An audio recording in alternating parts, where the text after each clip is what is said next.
Let's talk about Myanmar, and you'll be seeing a lot of reports from the country in the weeks ahead because Myanmar is in election mode. It's a very important election. Campaigning has begun. Political rallies are being held. And sure enough, we have an election season controversy.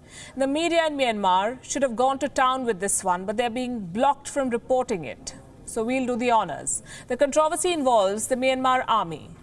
An army which holds considerable power over the political establishment, an army that has often been accused of human rights violations. A new report shows how this army is running a global business empire to finance its atrocities.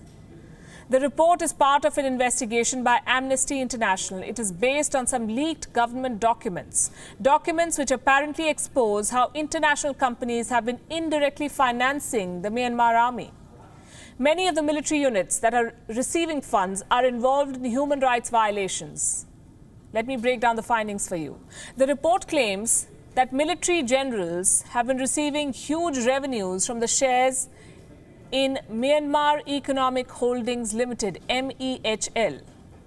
What's that? It's a secret conglomerate run by the military, MEHL.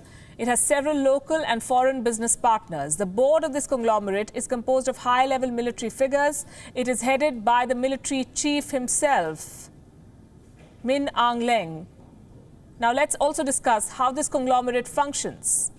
According to the report, MEHL establishes joint ventures with business partners across Myanmar. This includes business activities like mining, manufacturing and trade. The profits go to MEHL. The dividends go to shareholders. Who are the shareholders? I could give you a few names. Kirin Holdings, it's a Japanese beverage company. Inno Group, a South Korean property developer. Pan Pacific, a South Korean clothing manufacturer. RMH Singapore, a private company involved in tobacco operations. And Wan Bao, a Chinese metal mining company. All of these companies are business partners of the Myanmar military. Their operations generate substantial revenue. The profit is distributed among regional commands, army divisions, battalions, troops, war veteran associations.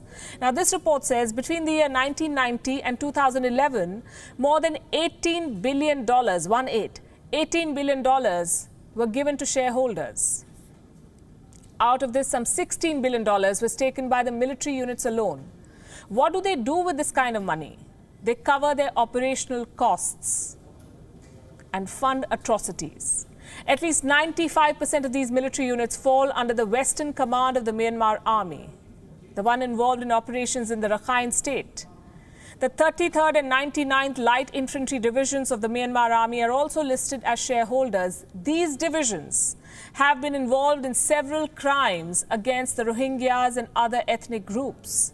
They have been accused of large-scale massacre of men, women and children. So the bottom line is this. This business syndicate led by the Myanmar Army is funding crimes against humanity. The companies involved, the foreign companies, are not doing anything to prevent or mitigate these crimes.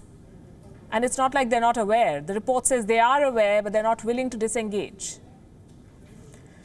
So can the Myanmar government do something? Not really, even if it wants to, and it has shown no signs that it wants to. The military in Myanmar has a finger in every pie, and that includes the government. The military has the power to veto major political decisions. It controls a quarter of the seats in parliament. Plus, it has a state councillor willing to go to any lengths to defend the army.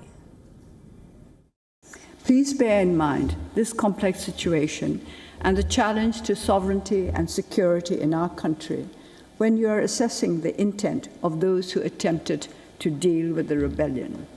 Surely, under the circumstances, genocidal intent cannot be the only hypothesis. She's a Nobel laureate, peace laureate. She's defending the same army that kept her under house arrest for years. She's also tipped to win the upcoming election. So the syndicate runs, the army mints money, the crimes continue, and the Myanmar government stands silent.